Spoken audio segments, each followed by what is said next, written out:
The last shift, Ethan was 24, a junior mechanic at Branton's garage, the kind of place that smelled permanently of oil, rust, and stale cigarette smoke. He'd been working there for almost a year, and in that time he'd learned far more about cruelty than carburetors. The others, all older men with years in the trade, treated him as an easy target. They mocked his cautious way of working, tossed greasy rags at him when he bent over a hood, and sometimes even locked him in the parts cage as a joke. He laughed along at first, hoping it would fade once he proved himself. But it never did. One Friday, things got especially bad. One of the senior mechanics, Mark, pinned Ethan against the wall with his forearm and hissed, "You're never gonna make it here, kid. You don't belong in this line of work." The others roared with laughter while Ethan stood there with red cheeks, hands clenched into fists in his pockets. That night, he booked a week off, told them he was going on a short holiday. He figured some distance would cool things off. Maybe if he came back rested, things would change. The first death. The following Monday, Mark didn't show up for work. The foreman assumed he was hungover as usual. By lunchtime, though, the police had cordoned off his flat. Word spread fast. Mark had been found dead in his bed. "Heart attack, probably," muttered one of the mechanics, though unease hung in the air. Mark was only 37.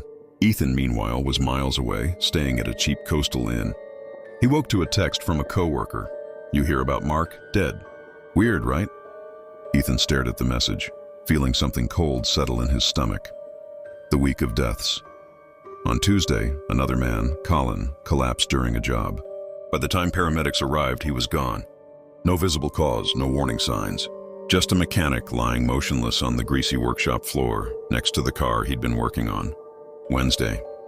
A third man, Dave, was discovered slumped over the break room table, half-eaten sandwich in front of him. By Thursday, the garage was half empty.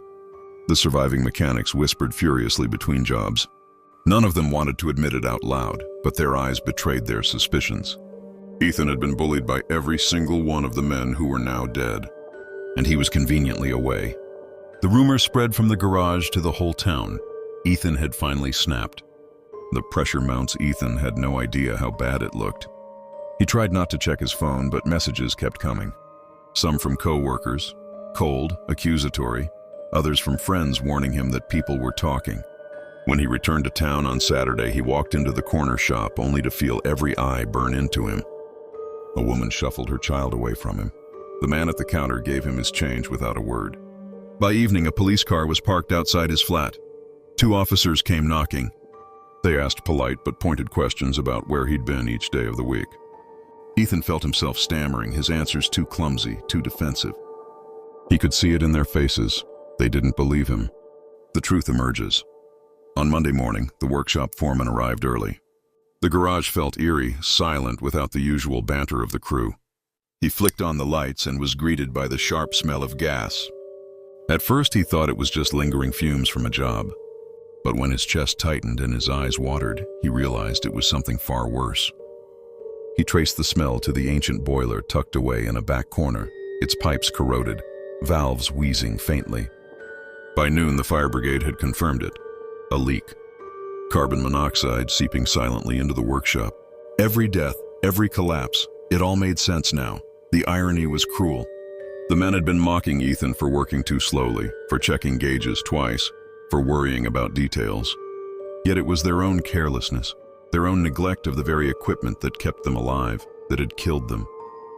The aftermath. The news spread, but the damage to Ethan's reputation was already done. Though he was cleared officially, the whispers never fully died. People remembered too well how he'd been bullied, how he'd disappeared at just the right time. Back at the garage, Ethan returned to work in a shop that felt more like a tomb than a workplace. He avoided the boiler room, though every hiss of air, every clank of a pipe made his pulse quicken. At night, he replayed the week in his head.